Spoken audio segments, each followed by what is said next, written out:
तो कहानी के शुरू में हम एक आदमी को देखते हैं जिसका नाम लियो था, जो बहुत ही मजे की नींद सो रहा था। तभी उसके पास एक घोड़ा आता है जो उसको अपने मुंह से उसके बालों को पकड़कर जगाता है और फिर उसका मुंह बाहर ले जाकर पानी में डुबो दिया था। असल में ये घोड़ा अपने मालिक को इसी अंदाज से जगाया करता था। वो दोनों अब एक जगह पर जाते हैं। लियो अपने घोड़े को बांधकर एक जगह पर आराम करने लगता है। लियो के घोड़े का नाम रेड था। तभी वहाँ पर दो आदमी अपने घोड़ों पर जाते हुए दिखाई देते हैं, जो लियो को देखकर आपस में बात कर रहे थे। कहते हैं कि इसका नाम तो लियो है ना, जो कभी फिल्मों में स्टंट मैन हुआ करता था। मतलब उल्टे सीधे करतब दिखाकर इसने बहुत पैसे कमाए थे, मगर देखो तो आज इसके कितने बुरे हालात हैं कि ये ठीक तरह से 2 वक्त की रोटी भी नहीं खा सकता। अब एक रात लियो होटल में बैठा बियर की बोतलें खाली कर रहा था। दरअसल वो अपनी गरीबी को लेकर बहुत परेशान था। तभी उसके पास एक आदमी आता है जिसका नाम दामी होता है। उससे लियो ने कुछ पैसे उधार लिए थे जो आज तक वो वापस नहीं कर पाया। दामी उससे कहता है कि अगर तुम मेरे पैसे वापस नहीं कर सकते तो ऐसा करो, मुझे अपना घोड़ा दे दो, मैं तुम्हारा सारा कर्ज माफ कर दूंगा। मगर लियो अपना घोड़ा रेड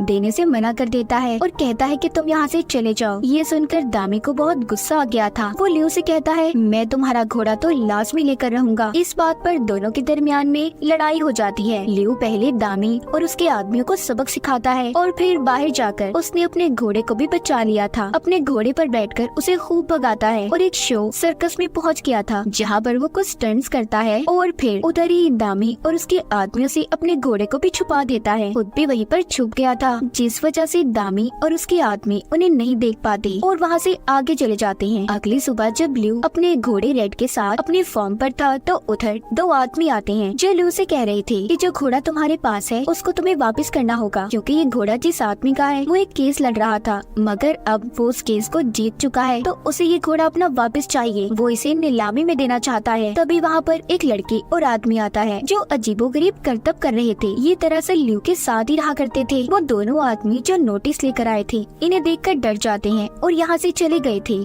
उनके जाने के बाद लियो उस लड़की को नोटिस दिखाता है जो वो 2 आदमी उसे देकर गए थे कि उसे घोड़ा हर हालत में वापस करना ही होगा। सारी बातें जानने के बाद वो लड़की लियो की बेटी की तस्वीर की तरफ इशारा करती है और बोलती है कि हमें इस केस के लिए एक वकील की जरूरत है। अब आगे सीन में हम लियो की बेटी को देखते हैं जो बहुत ही खूबसूरत और मासूम थी। लियो अपनी बेटी के पास आता है और उसे मदद मांगता है सारा मसला बताकर, मगर लियो की बेटी अपने डैड की मदद करने से इनकार कर देती है। कहती है कि डैड मैं अभी लॉयर वकील बनी नहीं हूँ, बल्कि अभी तो मैं वकालत की पढ़ाई पढ़ रही हूँ। इतना कहकर वो चली जाती है। लियो भी वहाँ से चला गया था। उसकी बेटी अब एक लड़के के पास जाती है जो उसका बहुत अच्छा दोस्त था, उसे बहुत पसंद भी किया करता था और एक वकील भी होता है। घर पर लियो बहुत उदास बैठा था। वो ये सोच रहा होता है कि मैं ऐसा क्या करूं जिससे मेरा घोड़ा दूर ना हो। तभी उसके पास एक आदमी आता है जो कि फिल्म प्रोड्यूसर था। वो कहता है मैंने तुम्हारे और तुम्हारे घोड़े के बहुत किस्से सुने हैं, मैं तुम्हें ऑफर देता हूँ तुम मेरी फिल्मों में स्टंट्स में अपने घोड़े के साथ मिलकर काम करो। लियो तो ये सुनकर बहुत ज्यादा खुश हो गया था और उस प्रोड्यूसर को अपने घोड़े के साथ स्टंट्स करके दिखाता भी है। उधर लियो की बेटी अपने दोस्त के साथ बैठी खाना खा रही थी। लियो की बेटी का दोस्त उसे बताता है कि मैं तुम्हें पसंद करता हूँ और शादी करना चाहता हूँ, मुझे बताओ कि मैं अपने घर वालों को कब मिलवाऊँ। लियो की बेटी कहती है तुम जानते हो ना मेरा इस दुनिया में कोई नहीं है, तो मैं ही ये फैसला करूंगी मुझे कब शादी करनी है और कब नहीं। मतलब लियो की बेटी अपने डैड यानी कि लियो को बिल्कुल पसंद नहीं करती थी, इसलिए उसने किसी को उनके बारे में बताया भी नहीं था। लियो की बीवी की कुछ सालों पहले मौत हो गई थी। वो बस अपनी बेटी के ख्यालों में ही आया करती। एक दिन वो अपनी बेटी को समझाती है कि देखो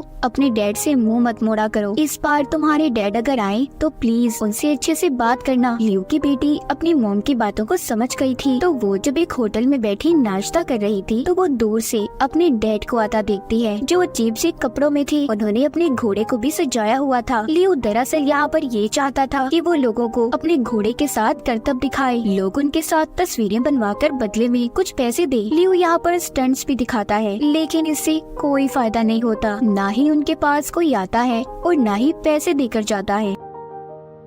लियो की बेटी भी बैठी ये सब देख रही थी। उसे अपने डैड के बारे में ऐसे बिल्कुल भी अच्छा नहीं लगता, इसलिए वो लियो से मिलने जाती है और कहती है मेरा एक दोस्त है जो आपका केस लड़ सकता है। लियो की बेटी उस लड़के की बात कर रही थी जो इसे पसंद करता था। वो अपने डैड के फॉर्म पर आकर सभी चीजों को बहुत गौर से देख रही थी। वो रेड से मिलकर भी बहुत खुश होती है। अब रेड भी लियो की बेटी की हर बात को मान रहा था। कुछ देर के बाद लियो की बेटी का दोस्त भी आ जाता है, मगर अपनी इर्द गिर्द अजीबोगरीब चीजों को देखकर डरने लगा था। उधर लियो की बेटी आती है, उसके हाथ पर अपना हाथ रखकर कहती है देखो डरो नहीं, और बोलती है कि आप लोगों ने अभी तक कुछ फैसला नहीं किया क्या, आखिर करना क्या है। तभी इनके दरमियान में बातचीत शुरू होती है और अब यही से कहानी 3 साल पहले की दिखाई जाती है। लियो को घोड़ा जख्मी हालत में मिला था, उसने उसे खिलाया पिलाया और ठीक कर दिया, साथ ही उसे ये भी समझाया कि तुम अपने घुटनों पर कभी भी मत बैठना। अब इसी के साथ कहानी दोबारा प्रेजेंट मौजूदा दौर में आती है। लियो अपनी बेटी के दोस्त को अपने घोड़े रेड से मिलवाता है, मगर वो बेचारा उसे देखकर डर रहा था। लियो कहता है अरे यार डरो नहीं, ये बहुत अच्छा घोड़ा है, ये तो तुम्हारे साथ बस मस्ती कर रहा है। तभी रेड स्टंट्स दिखाता हुआ गिर गया था। अगले दिन लियो रेड को अपने साथ लेकर शूटिंग पर पहुंच गया था, जहाँ पर उसकी बेटी भी उसके स्टंट्स को देखने आई थी, मगर रेड इतनी भीड़ को देखकर डर जाता है और सही तरह से स्टंट्स नहीं कर पाता, जिस वजह से शूटिंग से उन्हें निकाल दिया गया था। ये देखकर लियो एक जगह पर बैठ जाता है, वो बहुत उदास था। तभी उसके पास रेड आता है और उसके सर पर हैट लेने का बोलता है, मगर लियो इतने गुस्से में था वो हैट को फेंक देता है। तभी रेड के पास लियो की बेटी आती है और कहती है देखो हम तुम्हारे साथ कोई जबरदस्ती नहीं कर रही, अगर तुम ये स्टंट्स करना चाहते हो तो करो, वरना तुम्हारी मर्जी है। घोड़ा ये बात सुनकर फिल्म की शूटिंग में स्टंट्स करने चला जाता है। लियो की बेटी भी अपने डैड के पास आती है और कहती है चले डैड आपका घोड़ा तैयार है, जिसके बाद दोनों बहुत ही शानदार स्टंट्स दिखाते हैं। हर तरफ रेड और लियो की तारीफ हो रही थी। लियो ये सब देखकर बहुत ज्यादा खुश था। अब ये दोनों ऐसे ही फिल्म में काम को जारी रखते हैं। एक दिन लियो के पास फिर से वही 2 आदमी आते हैं जिनको हमने कहानी के शुरू में देखा। वो फिर से लियो के पास घोड़े को ले जाने का नोटिस लेकर आए थे। लियो की बेटी कहती है देखें ये घोड़ा और इसकी सवारी किसी की मलकियत नहीं है, तो आप लोग यहाँ से जा सकते हैं। और वो 2 आदमी जिस नोटिस को लेकर आए थे, रेड उसे छुपाकर इन दोनों आदमियों को धक्का मारता है। रात को लियो अपनी बेटी के साथ बैठा होटल में खाना खा रहा था कि तभी इनके पास फिर से दामी आता है जो लियो से पैसे मांगने आया था और बहुत ही बदतमीजी से बात भी कर रहा था। तभी ये देखकर रेड को गुस्सा आ जाता है और वो दामी को धक्का देकर दूर फेंकता है। इस तरह इनकी एक बार फिर यहाँ लड़ाई हो गई थी। इस लड़ाई में लियो का घोड़ा भी सबको मार रहा था। लियो जल्दी से अपनी बेटी को लेता है और घोड़े पर बिठाकर निकल गया था। हम देखते हैं इस तरह लियो और घोड़ा फिल्मों में मिलकर स्टंट्स करते और खूब पैसे कमाते। तभी एक दिन रेड को स्टंट्स के दौरान चोट लग जाती है। ये देखकर लियो की बेटी को अब बहुत गुस्सा आ रहा था। वो अपने डैड के पास आकर कहती है कि आप ये स्टंट्स करना कब बंद करेंगे डैड, आप कोई और काम क्यों नहीं कर सकते। ये सब बातें सुनकर लियो कोई जवाब नहीं देता। फिर अगली सुबह लियो अपनी बेटी के साथ उसके दोस्त के घर वालों से मिलने जाता है जो लियो की बेटी से शादी करना चाहता था, जो वकील भी था और लियो के रेड के केस में मदद भी कर रहा था। लियो को उन लोगों के बीच में होटल में बैठकर बिल्कुल भी अच्छा महसूस नहीं हो रहा था और अजीब सी हरकतें भी कर रहा होता है। इस बात पर लियो की बेटी कहती है कि आप परेशान नहीं हो, मेरे डैड बड़े लोगों के साथ घुल मिल नहीं सकते, वो कुछ ज्यादा ही सादा तबीयत के हैं। ये बात सुनकर लियो भी कहता है कि हाँ मैं ऐसा ही हूँ, पर मेरी बेटी बहुत अच्छी है, आप मेरी वजह से उसे रिजेक्ट मत कीजिएगा। अब उनके चले जाने के बाद लियो की बेटी अपने डैड को बहुत डांटती है और अच्छे से ना बर्ताव करने पर नाराज हो गई थी। रात को लियो की बेटी रेड के साथ जब टीवी देख रही होती है जिसमें वो अपने डैड लियो के स्टंट्स देखकर बहुत खुश होती है, तभी उधर लियो भी आ गया था और अपनी बेटी के साथ अपनी वीडियो को देखते मजे कर रहा था। तभी उसे यहाँ पर अपने पुराने पल याद आ जाते हैं। उसकी बेटी कहती है बहुत कूल है डैड आप। दोनों की आंखों में आंसू आ गए थे। लियो को यहाँ पर याद आता है कि एक दफा इन्हीं स्टंट्स के दौरान उसके सर में बहुत गहरी चोट लगी थी। इसी चोट की वजह से लियो को पूरे 8 महीने तक कोमा में रहना पड़ा। असल में लियो सब कुछ अपनी बेटी को बता रहा होता है। वो कहता है इसी 8 महीनों के दौरान जब मैंने कोई काम नहीं किया, इसी वजह से मेरे हालात ऐसे हो गए, मैं अपनी बीमारी की वजह से तुम्हारी माँ से भी नहीं मिल पाया। उसकी बेटी सारी बातें सुनकर कहती है मॉम की टेंशन ना ले, उन्होंने आपको माफ कर दिया था, वो अक्सर मेरे ख्यालों में जो आती हैं।